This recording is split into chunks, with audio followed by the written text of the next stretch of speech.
This is Think Out Loud on OPB. I'm Dave Miller. Robert Macfarlane has written about our relationship with the non-human world, mountains and caves and paths and landscapes, for 20 years. He writes books full of breathtaking prose and heart-filling wonder. In 2025, he published a book that adds urgency to that mix. It's called Is a River Alive? The answer comes from treks through a cloud forest in Ecuador, a strangled and polluted river in India, and an as-yet undammed river in Canada. But that question, is a river alive, is a bit of a red herring, because his answer is basically yes. But now what? A torrent of new legal, philosophical, and spiritual questions follow. Macfarlane was not alone in this adventuring and questioning. He was with extraordinary companions, poets and artists, seekers and healers, river readers and water defenders. And maybe most importantly, he was with the rivers themselves. Robert Macfarlane joined us soon after the book came out. He writes early on that in New Zealand's indigenous language Maori, you can greet someone new by asking, "Who are your waters?" So I asked him, "Who are yours?" Mine are many, but I'll take two. One is this little spring that rises a mile from my home. I live on chalk. It's fragile. It's clear where it begins. It's adulterated as it passes through the city only a mile further downstream. It's my friend. I visit it often, spend time with it, think with it. And the other is also a spring, but is a high-altitude spring. It's the source of the River Dee. My other, as it were, heartland is the Highlands of Scotland. And this spring rises as bubbles, vigorously as bubbles, in a kind of granite aquifer that soaks full on the summit of the Cairngorm Plateau, which is the closest thing we've got to the Arctic. And then it gathers, and then it crashes almost immediately down into Garve Corrie, one of the deepest corries in the Highlands. And then it flows away and becomes the Dee. Two sources. Do you feel those waters now, 9,000 miles away? I'm dreaming of them. I'm living, I move air-conditioned space to air-conditioned space at the moment. But I cast my mind to them. I look forward to seeing them again. My father and brother went on a pilgrimage to the Cairngorm Spring the month this book was published, and they gathered a flask of water for me. And some of that water is in the ink, which is in the pen with which I sign these books. So the spring is with me right now, tiny, tiny element of it. That's one of the things I love about the way you move through the world is there are all these talismans, many of them physical, that are imbued for you with place and with wonder. I mean, but it's like there's physical magic in the world for you. And it comes in this case in water form, but in many others. Yeah, absolutely. What does Lauren Isley say? If there is magic in the world, it is surely contained in water. Water seeks bodies. Sometimes they're human bodies, geological bodies. And water can be carried. But other talismans, that's right. I mean, when I was writing Underland, I was given this whalebone owl. The question was, where would you put it? Oh, yeah. But the owl was there to help me see in the dark. And I should say it was the carcass of a minke whale that had washed up on the shore of the Outer Hebrides. So, and this remarkable sculpture I know lives out there, just cut, almost ice age like owl. So I carried that, slipped it in a pocket in the underworld. But we store our memory and also our feelings in external objects, like hard drives, as it were. But hard drives don't need to be made of silicon and chips and bits. They can be bracelets. They can be stones carried in the hand. They can be water carried in a bottle. And these mean a lot to me. They carry a certain magic. They duct memory. They condense thought. Yeah, I think with them, absolutely. What led you to Ecuador? Well, I was led everywhere by rivers that were dying, but were also being reimagined in radical ways, or I should say under threat of death. I went to Ecuador because a glorious concatenation of rivers that flow from a cloud forest called Los Cedros were all under threat of death. And I mean death here. I mean absolute elimination from gold mining interests. A Canadian mining company, you will be amazed to hear, and the Ecuadorian state mining company, Enami.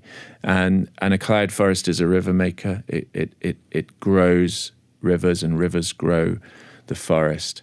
But in 2021, that forest, which was on the brink of destruction, was saved by this remarkable constitutional court ruling that recognized, and here's the radical bit, the rights of the rivers to flow, the rights of the forest to grow, the rights of nature, which are guaranteed in the Ecuadorian constitution. What is it like inside a cloud forest? It's the place of most life I have ever entered. You walk in your own socket of luminous mist. You're surrounded by life growing on life, growing on life, and the whole animal orchestra plays on. We can actually hear a little bit of that because you were there with sound artists among other folks. So what are we listening to right here? So this is made of, I mean, the forest is the vocalist here. That's the first thing to say. You'll begin to hear the field recordings that Cosmo Sheldrake, this multi-instrumentalist sound artist, made. And so that little tapping you can hear, that is bat sonar. So Cosmo had a little bat listener. And if you listen carefully, you'll be able to hear it running through your brain. Yeah, and I should say, if you're listening with headphones, I highly recommend it because then you can really hear this. Okay, so there's bats, and birds, the insects. Cicadas are starting to screech. Later on, we'll hear toucan barbets, which have this beautiful two-tone kind of hoo, hoo, hoo, hoo. They'll kick in. We have the sound of the wind in the forest starting. And here we have the first human voices joining the voices of the forest. What's the connection between all of this life and the rivers? So, I mean, each guarantees the other. Each flows into the other. I've never been in an ecosystem in which continuity and contiguity were so visibly present. Life as a compound entity, made of relation, made of process, not as separate elements. What does gold mining entail? I mean, you said that this is one of the rivers that is facing full-fledged death. Yeah. So what happens when people come in to extract gold from the earth? Well, in this case, the gold is the marrow of the mountain, and to get to the marrow of any bone, you have to crack it open and slurp it out. This means, so you raise the forest, you open a pit, you use heavy machinery to dig benches, which are the means by which you kind of delve into the earth and bring the heavy machinery deeper and deeper into it. And then once you have the ore, you need to extract the gold, and that involves forming, one of the processes is called cyanidation, which you can tell from the word is poison. It's poison, but you create huge tailings heaps and then you soak them in a cyanide solution, and that calls out the metal, the gold, as it were, and of course leaves a toxic legacy that is river killing, forest killing. Could you read us an excerpt from this section in Ecuador? I should note that among your traveling companions were two of the judges who enshrined those legal rights for this river. Yes, Agustin and Ramiro, who handed down this remarkable constitutional court ruling. So, but I should say, just before I read this, they had not seen the forest. This was the first time. This was so I entered the forest with them. The ruling had happened during COVID, so they'd been unable to meet it. So meeting them and watching them meet the forest was one of the privileges of this journey. We do not knowingly enter the cloud. It moves up from below us or gathers from around us. I cannot tell which, but we are in it. It is on us. Fog numbs sound, mist sparkles on skin and cloth. It is peaceful to be in that cloud of unknowing. I feel ignorant in the forest and at ease with my ignorance.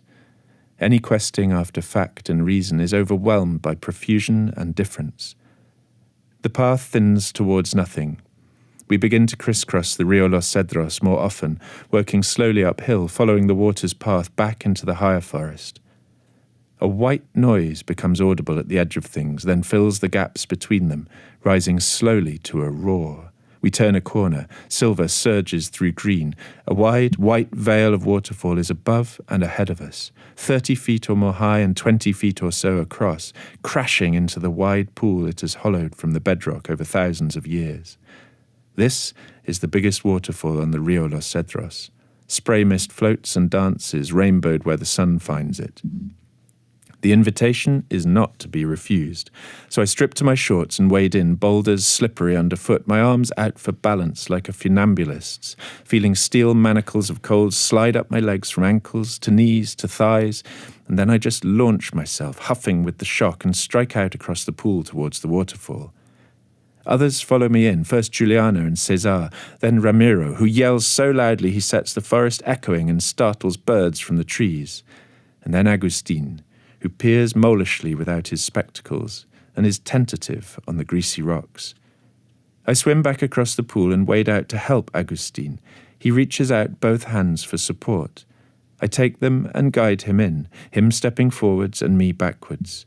We move like 18th century dance partners, hesitantly working out a quadrille. This is the river you helped save, and the forest you helped save, I shout to him over the sound of the waterfall.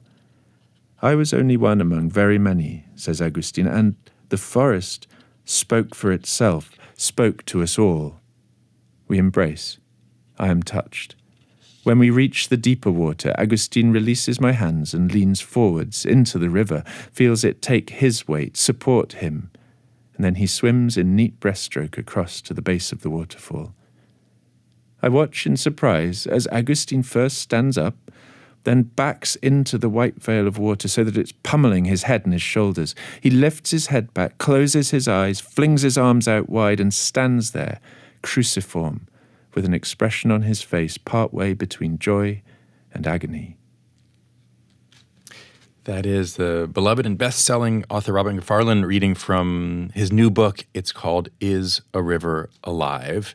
That is from the section about Ecuador. You also went to India, largely to meet a writer and naturalist and river protector, now named Yuvan Avis. Can you tell us about him? Oh, he's a young man. He's not even 30 now, I think. He was 27 when I travelled with him in Chennai. We'd known each other for 5 years. He grew up in a violent household. He was just weekly, sometimes daily, beaten by his stepfather. At 16, he fled that home and he ran inland to a school called Pashala, a Krishnamurti school, and there he recovered. He crystallized is how I call it, and he's called it that. He all his being reformatted in that place, and it was enabled to do so by the community of teachers, students, but also the wider living world, the snakes and the paddy fields and the bee eaters. And he taught himself the names of the creatures and the relations between things in this amazing act of both autodidacticism and something like spiritual recovery. And one of the books, I don't mention this in my book, but one of the books he met there, the 3 or 4, was a book of mine called The Old Ways. And he read that during that period of crystalism. And he later reached out to me. We fell into friendship and correspondence. I came to understand a little of his astonishing powers of being and including. And so I travelled to be with him because, as you say, he's also a water defender. He's trying to imagine a just future for rivers in a place where rivers have suffered more than any others I think I've seen. Can you give us a sense for the immensity of the task that he has set for himself? Not alone, with other protectors, but what are they up against? Yeah, everything. A Hindu nationalist government that is highly hostile to any kind of environmental dissent. It gets castigated as anti-India, anti-development, seditious, even terrorist inactivity. A country where press freedom and freedom of speech are actually under enormous assault. But the rivers themselves, there is basically no water infrastructure, so almost all sewage just pours directly into them. Pollution from heavy industry, particularly in the north of Chennai, again, just discharges directly into these waterways. So to give a very concrete example, one of the rivers I saw has, for miles at a time, for months of the year, 0% dissolved oxygen. That's the free-floating stuff, not the H2O, and 0 species count. Now, Yuvan is really insistent that these rivers are not dead. They are grievously wounded, but life finds a way at least around them. He says barrenness is almost always a state of mind, rarely a state of land. That does make me wonder about, if you, this is a huge if, but if you set aside the catastrophic human and ecological questions of the sort of maybe the time frame we've been talking about, is a river ever dead? Is it a kind of eventually on a maybe geological, maybe shorter than geological timescale, a self-cleaning mechanism that does come back? It's such a good question. It's such an important one because, and I think you've helped me recognize this, that if we rivers, let's call them self-healing rather than self-cleaning, and I think it's really important to let them have that agency rather than it be something, life be something we bestow upon them or take away from them. That actually they are huge agential presences, historically, culturally, spiritually, and in terms of their own anima, their own life. So I mean the Cuyahoga River, right, in Cleveland, which burned multiply, and the final burning of which was the provocation to Richard Nixon, the surprisingly one of the great environmentalist presidents of the US, to found the EPA. The Clean Water Act came out of that phase as well. So that was, a burning river is about as dead as a river can be. So I have seen again and again that river life can pour back into rivers and into us and all the life that they enable, given a chance. What have you learned from Yuval? Well, to quote him, that a small self suffers and creates suffering. That's something he said, and to have gone through what he had gone through, he had every reason in life to inhabit a small self, indeed to replicate some of the suffering that had been inflicted on him. And instead, he radiated outwards, and he has the most inclusive inter-kingdom or inter-kingdom, as he would call it, vision of life that I've ever seen. This tireless working for a better communal good, that despair is a luxury. I learned that absolutely, watching what he and his friends are fighting. Am I right? I'm trying to remember. I feel like the second half of that you sometimes say is that hope is a discipline. Hope is a discipline. Yeah, that's right. It's such a helpful line. Okay, well, it's only half mine. I will say Tim Winton uses he says optimism is a discipline.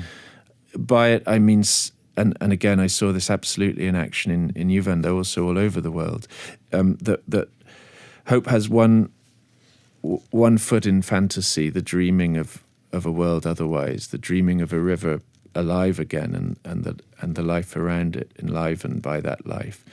It has to have the other in work, in the recognition of the labor and the time and the effort and the belief that will be required to realize that fantasy. And I mean fantasy there in the best sense of that word, imagining otherwise. It seems like the night you spent in India walking a beach with a bunch of volunteers is in a sense that kind of optimism in action, or the discipline of it. What were you doing? That's such a good illustration of it. Yes, for 20 to 30 years, I think, volunteers have, during the sea turtle nesting season, walked the long strand of Chennai every night, waiting for mother sea turtles to come, as they have been doing for millions of years, haul themselves out of the inky, dark Indian Ocean, dig sand pits in which they then lay their eggs, and then return to the darkness of the water. The volunteers are there because those eggs are hugely vulnerable now to collapse under tractors, to being dug out by feral dogs. The hatchlings are drawn inland by the lights of the city rather than the lights of the sea. So every night they dig out those nests, and then they carry the eggs and painstakingly, very carefully relocate them to a hatchery, to a safe area on the beach. And I was lucky to participate in that. Absolutely hope as a discipline there. Although even there, it seems like Yuvan was very clear-eyed about it. Do you mind telling us about what happened at the end of the night when you actually saw some hatchlings that had been moved, some weeks 40 days earlier? Yeah. Well, there's a sort of anti-romanticist realism to Yuvan, as well as this remarkable dreamer. So I think he understands that. Well, the first hatchling of the season simmered the sand where it had been buried and then emerged, and there was this wonderful moment where they put a basket over each of the relocated nests, and Aaron, who I was with, who leads the walk, he lifted it off, I think I say, like a kind of Parisian waiter lifting the cloche from a fine food. And there was this tiny, perfect sea turtle. And I carried it to the sea, and it didn't look like it was going to make it into the waves. And I went to help it, and Ewan said, no, it has to use its flippers. It has to learn and build the strength. And then I think it was Aaron, actually, who said, don't get too sentimental, Rob. It'll be Gulf food by breakfast. Yeah, you started crying. I did. Well, which was understandable. Yeah, and he said, don't get sentimental. Don't get sentimental. It's going to be about to be eaten. Yeah, and that's part of what we're doing here. It absolutely, but it's also a game of numbers. And I think that I wasn't crying at the loss of the single turtle. It was that admixture of futility and hope that moved me to tears on my hands and knees in the sand there. So yeah, the absolute love and care that was being extended and had been for decades. Something remarkable was happening there. I want to play part of another song, because this is part of your project for a number of years now, a number of books now, is to not just, I shouldn't say just, but not to only put words on pages out there, but to work with other artists. Let's hear part of Night Swimming first, and then you can tell us about its creation.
What are we listening to? Oh, it's wonderful to hear it. Thanks for playing it. We're listening to a song called Sea Turtle Night Swimmer that began as what's called a ghazal, which is a Persian poetic form, which is in effect a love song to the love object. Here, Yuvan and I co-wrote that ghazal to the sea turtle.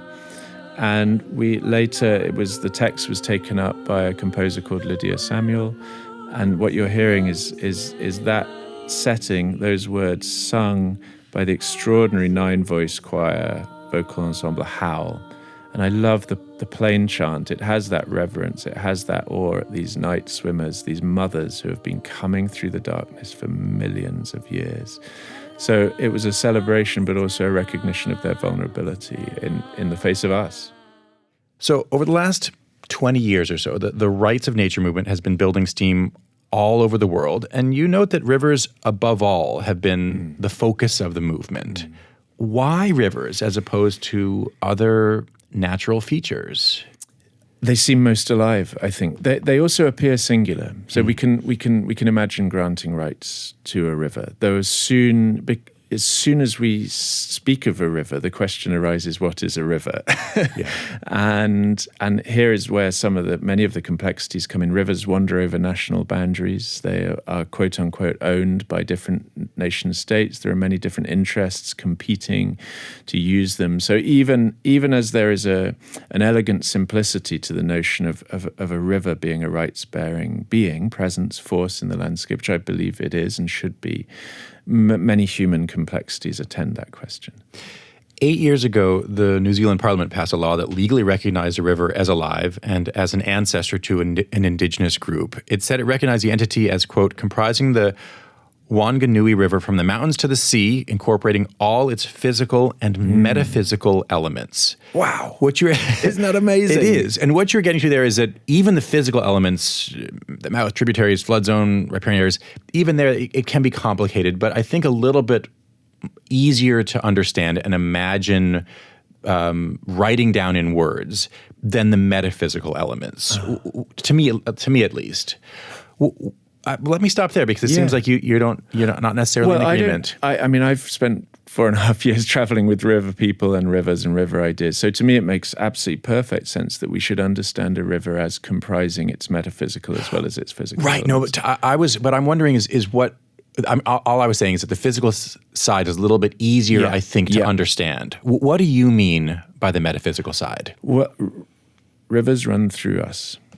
They are memory keepers. They are storytellers. We think with them. I mean, very logistically, we have built almost all of our cities upon them. We could say the entire urban infrastructure of the planet has been organized by, around, with flowing fresh water. Just Certainly, to take that's that example. where we are right here. Exactly. We're right in the Willamette, and Portland is here because it's the confluence of these two rivers. Exactly. And that's the story of thousands of cities, is your point. Thousands of cities, right back to Uruk in Mesopotamia, which now seems like it sits on dry land, but when you actually trace the ghost paths of the Euphrates, you see that Uruk was on the living river at the time.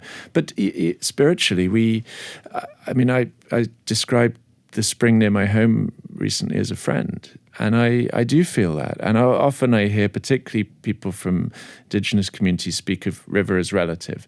And the opposite story to that is river as pure resource.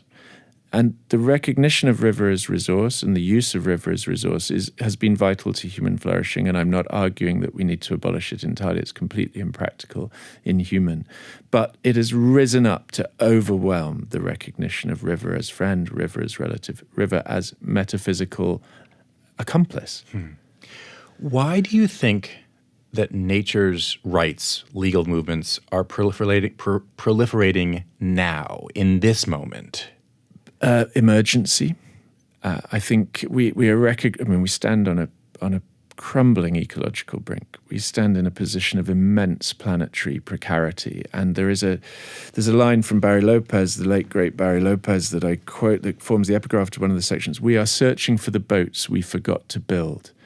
And by that I understand that this is the kind of technocratized Western, as it were, white mindset is racing backwards in time, saying there must be other ways of being. There must be other ways of imagining our relations, and rights are negotiations of relations with the living world. And I call it the living world, not the environment, because the environment is part of that kind of chilly, resource-based man. The environment has got us nowhere. The living world supports everything we do, and our rivers are rare and fragile. That answer, it makes partial sense to me. But I can imagine, I guess there's also different ways to define an emergency. Yes. But I can imagine a global human response to the emergency of our ecological disaster taking a different form and doubling down on an old legal regime of a more human-based rights. Yeah. We have a right. In fact, I mean, this is happening in Oregon. It's that we are the epicenter of a very different, almost the opposite legal view of how to secure environmental health. Yep. To say that humans have a right to a stable environment. And that's either in the Constitution or existing regulation, or it should be enshrined in the Constitution. Yep. But what we're talking about is the opposite. And I'm wondering why you think that's happening now, and if you think it's connected to our increasingly technologically mediated lives. I don't think it's the opposite. So in 2022, the UN added the right to a clean and healthy environment to the list of ratified human rights. This is the connection, really.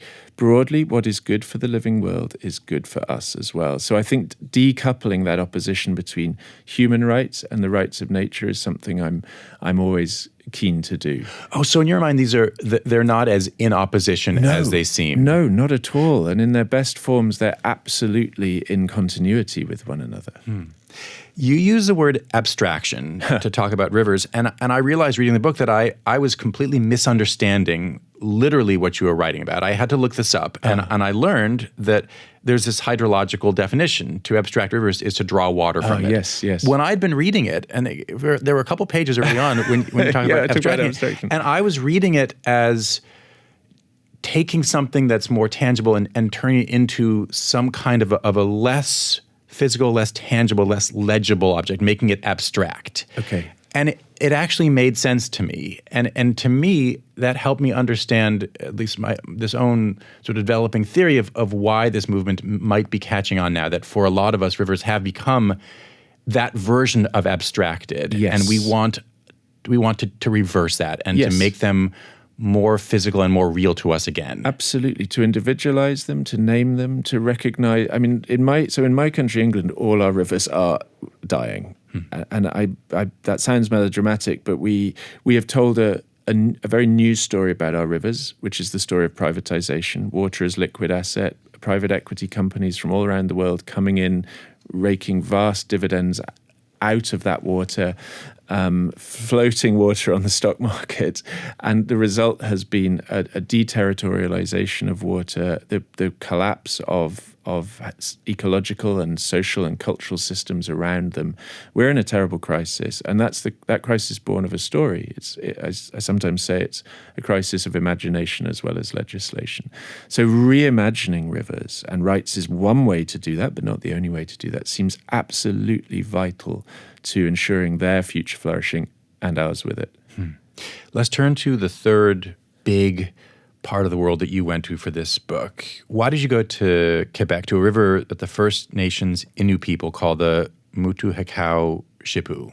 I went because that was, in 2021, again, an important year in this map, the first Canadian river to have its rights declared. And that declaration took the form of a mirror resolution between the Mingani Regional Council and the Innu Council at the little township of Equaniche, led by this remarkable poet and community leader, Rita Mestakosha, who is a friend now and becomes an important figure in the book. She gave you a kind of admonition before you embarked on this trip. She said, don't think too much with your head. Yeah. Forget your notebooks on the river. Leave them behind. What went through your mind when you first heard that? Bang to rights, as we would say in England. That means you've seen me. I'm an analyst. I'm a rationalist. By that point, I'd spent 3.5 years trying to de-rationalize my thinking about rivers, to unlearn. And Rita and the river that we then followed for 11 days through the wildest water and some of the biggest forest I've ever been in were the final and most consequential parts of that, participants in that unlearning. The notebooks, any writer would tell you, you can't separate me from anything but my notebook. So, but I understood later. She gave me many admonitions, many regulations, as it were, for opening myself to the river. We came to a settlement, which was that I could take my notebooks, but I could only write on the bank. I wasn't to write on the water, and that was like decouple the analyst brain, take the pen out from behind your ear, put the book back in the pocket, and just be on the river and with the river. Was there a particular moment when you felt like you were most able to think without your head, as she asked you to do? Oh, yeah. What happened a day from the end of that, the descent of that river, I should say we were float plane dropped way up the system, and then we paddled out. So there was nothing. There was the river. There was everything. There was the river, the forest, the creaturely life. It's hard to get this out of your head. When you say there was nothing. What I mean is all the usual props and struts, all the notebooks and the ways of seeing, they were left at the float plane base, as it turned out. And by the time I got, this river beat us up and buried us and soaked us and lifted us and irradiated us with its presence. And by the time we got a day short of the sea, an encounter happened with the river. It's the book is the best articulation of this I can give, but I became co-present with something like a god, something like a river being, something like the presence of river, if we just want to call it that. Not give it some other metaphor. Exactly, none of the trappings work. Yeah. This was a superlinguistic, extra-linguistic experience. It didn't last very long, but I came to understand that in a way it had been prepared for 4 years. So the intensity of the encounter was actually also a chronic unfolding of multiple encounters with rivers, river people, river ideas. Do you mind reading a part here?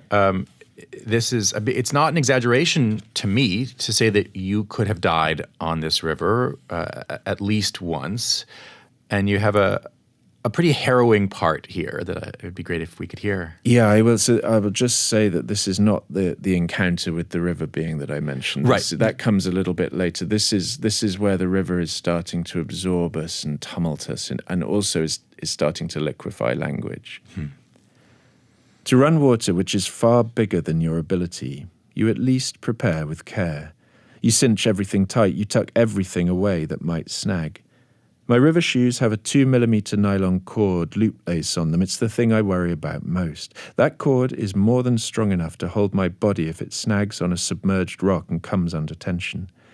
So I tuck the lace away inside the shoe as best I can, tighten straps, buddy check wane. Then we slip into the water and flow on.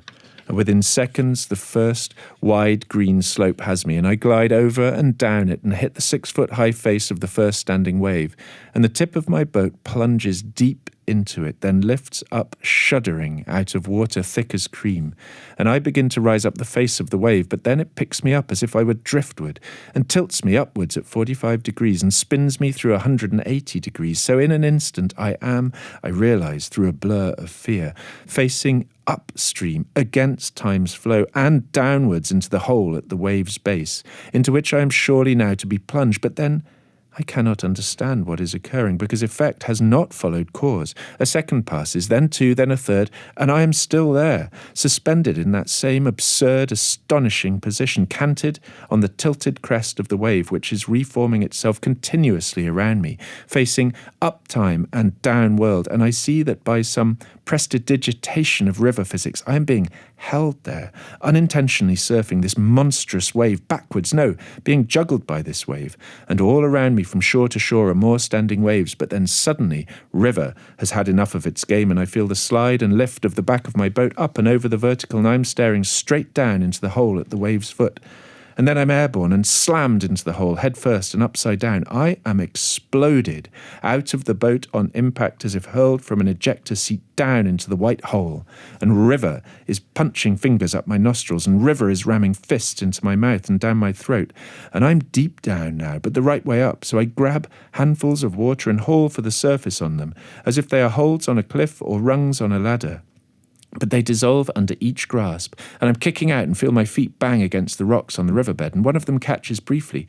Did the loop come free? If I snag now, I'm done, cooked, end of. And then one of my shins smashes a sharp rock edge. What the hell is down there? But then I'm free, and the flotation device has done its job and bobbed me up like a cork. And 3 rules. Say them back to me. Yes, boss. 1, don't panic. 2, get clear. 3, feet up and downstream. Everything is chaos. 4 of the 5 boats are belly up. Where's Danny? Where's Ilya? What the hell could have knocked both the boss and the bear over? And only the salmon is still upright, and he is pounding upstream towards me, yelling at me to swim to a side eddy, and I strike out and somehow traverse the current that's rushing me downstream, and there are rocks under my hands, under my elbows, under my knees, and I haul myself out onto the rocks and lie there face down, gulping like a landed fish, then roll over onto my back and shout laugh at the sky, which is now flooded with a late day stormlight. And that night the moon is full and huge and made of egg yolk and bright enough to read by. It's the writer Robert Macfarlane who has made a career exploring the inextricable links between nature and people and place. He's reading from his new book. It's called Is a River Alive? What effect do you think it would have if Canadian lawmakers or all the executives of the Quebecois hydropower company were forced to do the trip that you did? Would be transformative. You believe that? I guess one of the reasons I'm wondering is that you had spent 4 years preparing yourself for transformation. You fasted for 24 hours on that trip, on the advice or urging of Rita, and you were primed for it. But you believe there would be a kind of universal human response to that experience? Well, I think there's a precedent here in North America, which is that John Muir famously took Teddy Roosevelt on, I think it was a 2-night, 3-day trip in Yosemite, and they sat by the campfire under the stars, surrounded by the big, big rock. And shortly after that, Roosevelt basically enshrined the national park system. So, and for good or ill, that was one of the most consequential conservation structures set in place globally ever. And a lot of that seems to have come from that primary encounter. When wind farms were set to go up in some completely inappropriate places across the Highlands under the leadership then of Alex Salmond, leader of the Scottish National Party. I issued a similar invitation to Alex Salmond to come up into the Cairngorms with me and camp for 2 nights, 3 days. He didn't take it up, didn't get back to me.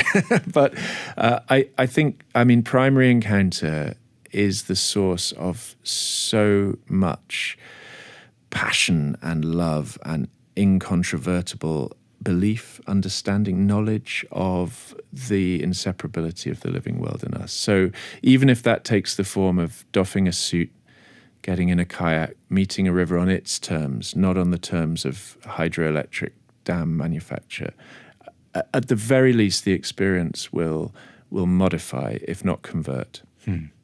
Not damming a river is one human choice. Another is taking dams down. Yes. That's what happened on the Klamath River in recent years.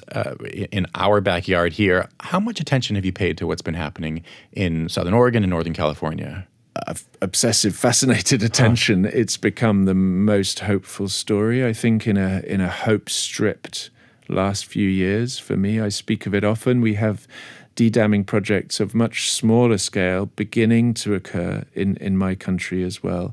Salmon returning once the river is, as it were, unfractured, de-dammed. But what's happened I know it's not an uncomplicated story, and the politics, particularly in the upper watershed, are extremely vexed. But watching the river heal itself, watching hope as a discipline unfold from a way of imagining the Klamath otherwise, and then the work that was undertaken to realize that, to me, it is thrilling. So, I said in my intro, and I hope that you didn't have a major disagreement with it, that in my mind, the title's a little bit of a red herring because so many people you talk to, and it seems like you yourself from early on have a pretty quick answer. Yes, a river is alive, but that's just the beginning. The beginning. What are the questions that you're wrestling with now that follow? Let's say we say, yes, it is. Yeah. What do you think are the really important questions that come next? Well, many of them are voiced by Wayne Chambliss, the Wayne who was in his kayak with me as we ran that big rapid. I know a person you know as well, Dave, from his Portland days. He asks a lot of them in the closing pages of that book. And the first is, what kind of politics emerges from this? And we have to make that series of very difficult moves from something like the aesthetic spiritual encounter through to the ethical, and then from the ethical to the political. And they're all founded on an ontology, on a recognition of being, of the nature of being and co-being. But they are huge and difficult steps to make. But we have to begin them. I say somewhere, even the asking of this question, is a river alive, is a beginning. And the presumption that a river is nothing but brute, inanimate matter, there for human use, that is a dead end. That has got us to this point, has made human flourishing possible in many ways, but it is also now the beginning of the end. So we have to turn that question around, ask the portal question, the one that opens so much else. Is a river alive? Well, what do we mean by life? What do we mean by river? And when we begin answering those with imagination and senses of possibility, we will open a future for ourselves and for water. One of the points that Wayne makes in that section and that you explore is, I think, a recognition that there's something so inhuman, so unhuman about the entities, the life of rivers, that they don't exist in a language, in our language. Right. But law does. Law is the very definition of existing in language. It has to. Yeah. So how do you think about parsing what a river needs or wants or has to be? Because in the end, it's not the only way to think about this. And your book is not only about law, but it does. It touches on law all the time. Yes. That's why you went to all these different places. In a basic way, how do we go about figuring out what's best for a river? So many thoughts. Edouard Glissant, the great, as it were, post-colonial theorist, he speaks of the right to opacity. This is a very interesting proposition to me. The right to opacity is the right not to be understood. We do not have to have full understanding of the river in order to comprehend something of what it might wish or need. Similarly, as you know, there's a huge conversation going on now about being able to speak whale. This drive, which is now Silicon Valley funded, Tech Bro funded, to crack the speech of cetaceans. I don't think we need to speak whale to know what whales need. They need us not to harpoon them. They need us to keep their oceans... Or to bombard them with sounds. Exactly. Keep their oceans healthy enough and silent enough that they can continue to communicate in their language, in their song. We don't need to speak it. Humility is what I'm hearing. Humility, a recognition of life as process, as co-flourishing, as interbeing, of which we are absolutely part. The current American administration models life as a pinnacle with humans at its summit. It's entirely wrong as a model. It is a web in which we are entangled. We are one of many nodes. That's helpful for me, but I have to say that whales, they make, even if there's some opacity, I don't speak whale, I don't know, but they're mammals. I mean, so it's a little bit easier for me to imagine what whales need because there's some biological details that are similar.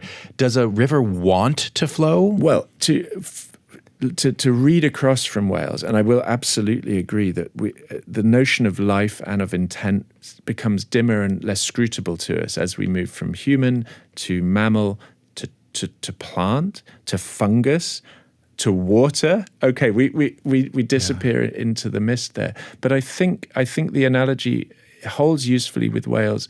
We understand that a dying river doesn't reach the sea. I read an interview with Colorado water engineers from the 70s who said every drop of the Colorado River that reaches the ocean is a drop wasted. That is not what a river wants. A river wants not to be choked by garbage. A river wants life to flourish within itself rather than itself to carry so many toxins, heavy metals, and E. coli that life cannot survive within it. That to me is the analogy from whales. Yeah. Without giving anything away, because it's not a question of spoilers, but there are some just beautiful parts that I want readers to experience on their own terms through your written words.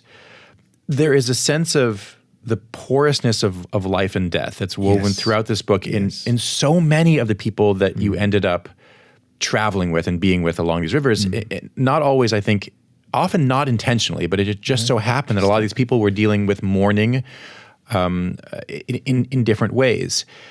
Why? Why was this? What is it about rivers that made that line between life and death so porous?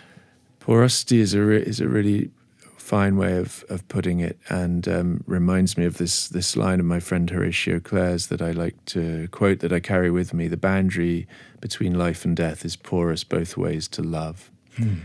And say that again. The boundary between life and death is porous both ways to love. And I think, and we're not speaking of rivers here exactly directly, but I think what Horatio meant by that is that even when dead, those we have loved continue to love us back in memory, in object, in presence. That seems self-evident to me. Those who I've lost continue to love me, and we continue to love them even across the boundary that seems to lie, which is sometimes figured as a river. When my friend Barry Lopez died, he and his family spoke of him having crossed the river, the Mackenzie, on which he lived for 40 years. But yes, three of the people, four really, who are central to this book, Wayne himself, Juliana Ferci, the Chilean mycologist, and Yuvan, who we've already spoken of, and Rita in a different way, were all suffering forms of loss. And for each of them, the river became a way of either healing actively from that loss or grappling with it in ways that rotated it, that changed it, that allowed them to see round its corners. And I think in a way I don't need to theorize that. It just happened and it was true. That was Robert Macfarlane. We talked in 2025.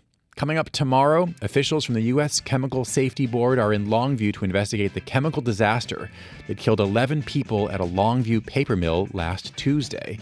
But a proposed budget from President Trump would defund that federal agency and could interfere with the investigation. We'll hear more from Marie Gluesenkamp-Perez, the Democrat who represents the region in Congress.